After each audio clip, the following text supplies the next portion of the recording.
Kumusta mga kababayan? Ito na naman tayo sa Buhay Pinoy TV, News and Opinion. Ngayon, napanood ko dito sa DWIC, sa show ni Atty. Topacio, sa Yes Yo Topacio. Ginawang pulutan si Pangulong Marcos, Pangulong Bangag Marcos. Ginawang pulutan. Lumabas na kahiya-hiya talaga. O pinahiya talaga ni Atty. Topacio. O? Paano kasi itong pinsan niyang si Bebs Romualdez na ambasador ng Pilipinas sa Amerika, nagpalabas ng salita, nagsabi sa publiko na wala daw imbitadong head of state sa inauguration ni Trump ngayong January 25 sa Amerika. Puro lang daw mga ambassadors ang inimbitahan sa inauguration. Pero mayroon akong nabasang article kagabi na ang unang inimbitahan ay si Pangulong Xi Jinping ng China. Mr. Bebs Romualdez, ano pala si Xi Jinping? Hindi ba head of state? Si Giorgia Meloni, Prime Minister ng Italy. Hindi ba head of state si Giorgia Meloni? Sinungaling ka talaga. Magkapatid talaga kayo ni Martin Romualdez. Ang magnanakaw ay kapatid ng sinungaling. Ayun. So ito mga kababayan ko, mayroon pa marami pang ibang inimbitahang head of state. Kaya Mr. Romualdez, Bebs Romualdez, ayusin mo yung mga pinagsasabi mo, nakakahiya ka na. Ikinakahiya ka na ng mga Pilipino dyan sa Amerika. O ito mga kababayan, i-share ko sa inyo itong video na to. Panoorin natin to. Ito ay galing sa DWIC, sa show ni Atty. Yes Yo Topacio. Napaya talaga si Bangag dito. Magandang blessing daw ito. Ganun ba? Para sa ating lahat. Bakit? Dahil mapapalitan na yung mga bulok na mga opisyal. Kasi may eleksyon eh. Eleksyon may eleksyon. Hindi na mapipigil, attorney. Oo. At hindi lang yan, sabi nga nagbago na raw ang mga Pinoy. Talaga namimili na, hindi na nababayaran, bagamat nabibigyan. Okay lang naman. Diba? Kaya lang hindi okay yung sistema. Okay lang yung tumulong ka sapagkat pangunahin naman talagang purpose o duty o katungkulan ng pamahalaan ay pangalagaan ang mamamayan. Iyan po ang social contract na tinatawag. Social contract. Ganito, kung ikaw ay nasa isang bansa, i-give up mo yung ibang mga kalayaan mo. Halimbawa, hindi ka basta-basta pwedeng pagdala ng barel, merong mga patakaran, kukuha ka ng lisensya, hindi ka basta-basta pwedeng mag-drive, kukuha ka ng lisensya, hindi ka basta-basta pwedeng umalis ng bansa. Dapat may passport ka. Yun ang mga kalayaang i-give up mo. Marami kang gini-give up na kalayaan para hindi magulo ang lipunan. At gini-give up mo ang bahagi ng iyong kinikita sa pamamagitan ng buwis at ibinibigay mo sa pamahalaan. Anong kapalit? Siyempre, kontrata. Give and take yan eh. Anong kapalit? Dapat kapag ikaw ay nagkakasakit, ipagamot ka. Di ba? Kapag ikaw ay walang makain, tulungan kang makahanap ng pamatid gutom man lang. Hindi pwedeng habang buhay pakainin ka. Ano ka, palamunin ng lipunan. Sobra naman yun, di ba? Ngayon, pag ikaw ay may banta sa iyong buhay, may pulis. Lalo na pag ikaw ay naglalakad, madilim. Di ba? Sa ilalim ng tulay, may pulis sa ilalim ng tulay. May pulis, may pulis sa ilalim ng tulay. Pero kidding aside, pagka ikaw ay nagawa ng krimen, merong husgado na magpapataw ng katarungan, parurusahan yung umagrabyado sa iyo, etc., etc., etc. Pero, Yan attorney- ang papel ng pamahalaan. Opo, sana po magbago rin yung justice system, which is mabilis na matapos ang kaso. Kasi Ayun. sa nangyayari po ngayon, parang patibayan lang. Kung sino mamatay, sorry na lang. Parang ganun Oo. Kawawa naman yung tao. Hindi, nagbabago na naman sa ilalim ng pamamahala ni punong maestrado Ayun. Alexander Hesmundo. Ayun. Marami ng mga programa, alam ko kasi huwes ang misis ko Opo, sana Marami matuloy. ng programa para mabilis matapos ang kaso. At ang misis ko mismo, nagkaroon ng award yan sa pinakamaraming mga natatapos Solved. na kaso. Oo. Ayan. At kokonti lang yung kanyang natitirang mga kaso. Isa siya sa pinakamabilis. Yeah. Mm-mm. Pero attorney, sa ibang bansa kasi, naranasan ko yan. Yung halimbawa napatay ngayon, alam mo, within the day, tapos nakuha agad kung sino yung kung sino. Hindi, depende naman kasi. Depende. Depende okay. pa rin. Dito naman mabilis na ang investigasyon din. Yun. Sana ganon. Okay naman, at on the whole, okay naman ang ating kapulisan. Marami tayong mga kaibigang pulis. Opo. Kaya naiinis ako pagka yung isang sinasabi nila, hindi ko naman sinasabing totoo na dati involved. Ito yata, aminado naman siyang involved siya dati sa Alex Moncayo Brigade. Kung upasalain na lamang, Opo. kung mang-upasala na lamang ng ating mga kapulisan, kaya umiinit ang dugo ko rito kay Paduano Di ba dati siya, yung grupo niya, may aligasyon na yun daw Alex Moncayo Brigade, yun yung mga Sparrow Unit. Yun ang pumapatay ng mga pulis at mga sundalo. Yung grupo nila. Oo.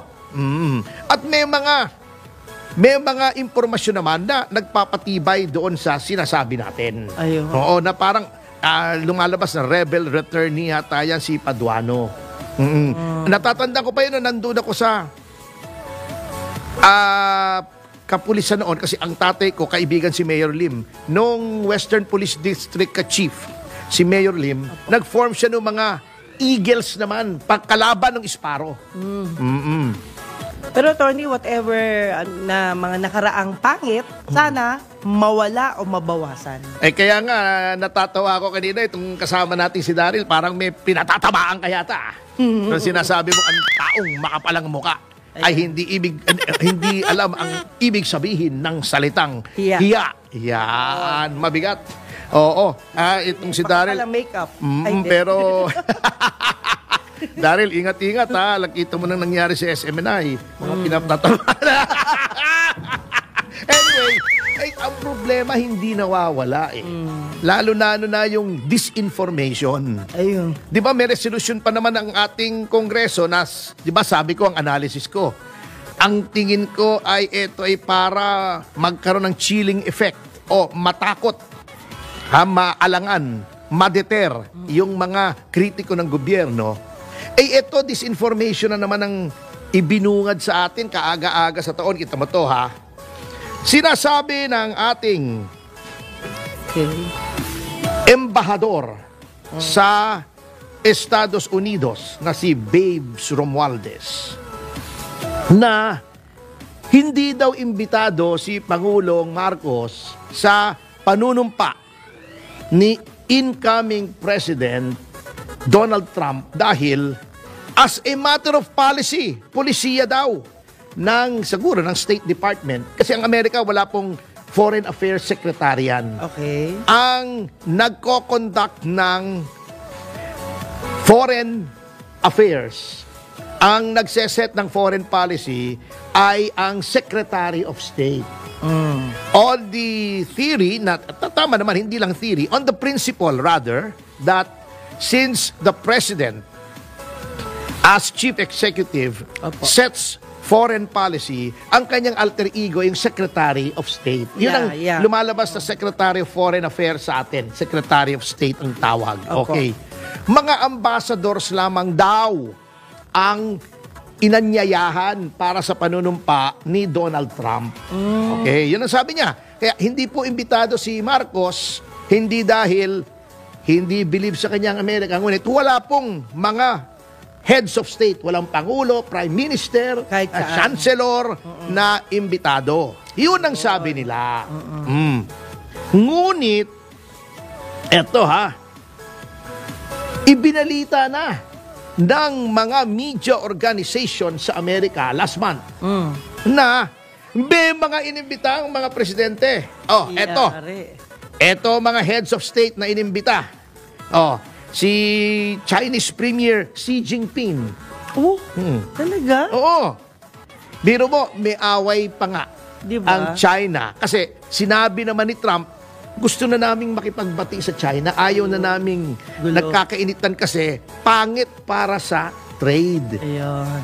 sa ekonomiya. Wow, that's good. The first and the second biggest economies in the world mag-aaway, walang mangyayari. Manyan. Walang mangyayari. Okay. Although, sabi ni Premier Xi, ay magpapadala ako ng high-level delegation. Wow. Mga matataas. Baka tinatamad lang siyang bumiyahe. Oo. Yeah. Eto pa. Yung Pangulo ng El Salvador. Can you imagine El Salvador? At isang Latin American country na maliit lang naman dati. Nagpapatayan dyan mga tao eh. May civil war dyan. Si Nayib Bukele. Ay inimbita rin.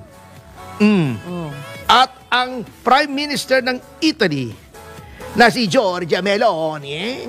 Giorgia Meloni. Sabi niya, nung dumating sa kanyang invitation, molto bene. Sabi niya, Italian very good. Molto bene. At sabi niya, sila ay nagkumpirma na dadalo. Etong si President Javier Milei ng Argentina. Kasi ayaw ni Donald Trump na umiiyak ang Argentina. Kasi sabi niya, don't cry for Argentina. Inimbita rin niya. Okay. O bakit na ganon? Sasabihin ng ating embahador, hindi, walang imbitadong pinuno. Puro ambassador lang. Pagkatapos, hindi naman pala totoo. Bakit ganon? Mas pangit, no? Bakit kasinungalingan? Ngayon, wala akong sinasabi na dahil Romualdez ito, ay hindi nagsasabi ng totoo. Non-sequitur po yun. Hindi po ganon. Illogical po yun na porket Romualdez ay sinungaling. Hindi po, wala po tayong sinasabing ganon. Pero, bakit ganito may panlinin lang? Kung hindi inimbita, di hindi Okay lang. inimbita. Kaya lang, magtataka ako na hindi imbitado. Alam niyo kung bakit?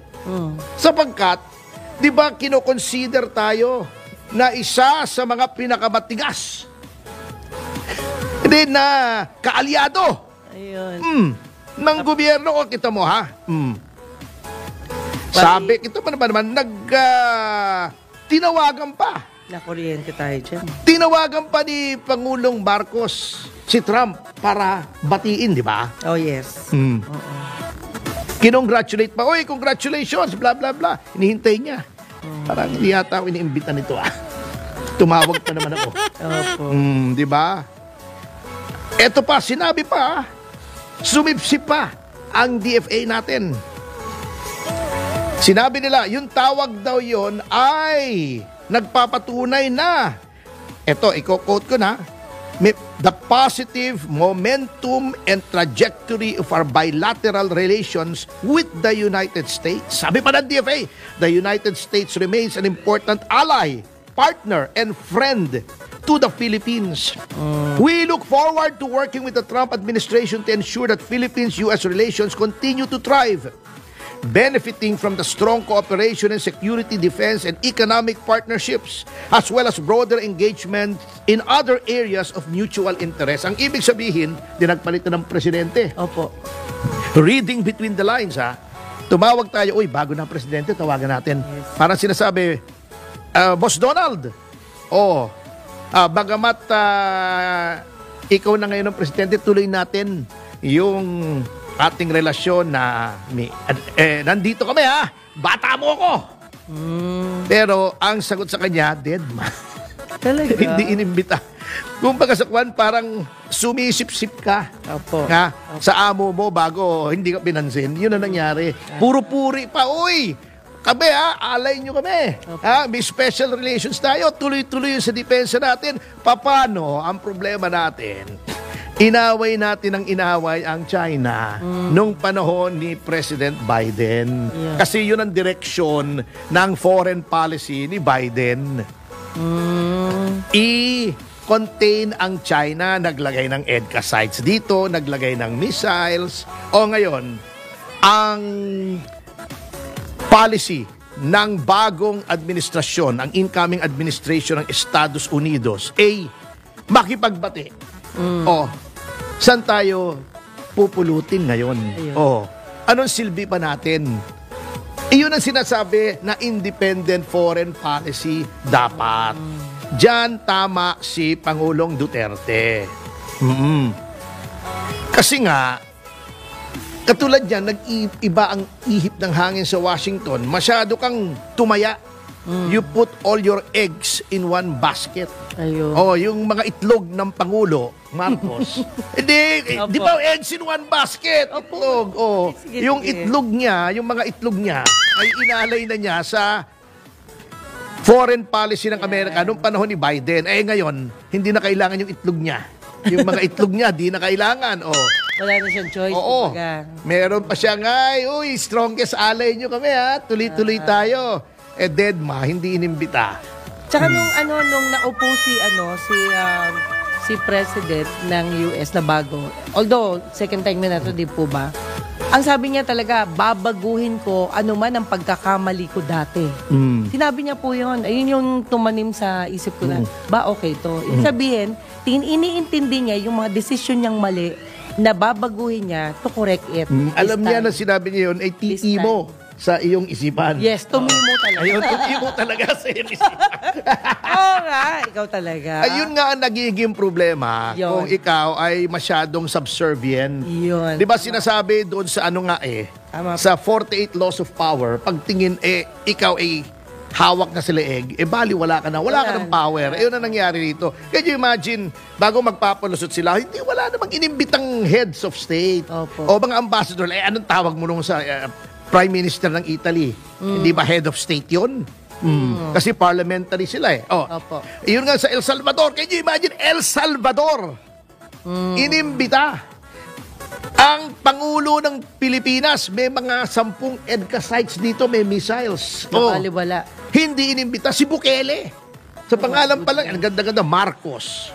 Ang ganda, Marcos, di ba? Ito, Bukele. Inimbita si Bukele. Hindi si Marcos. Di ba?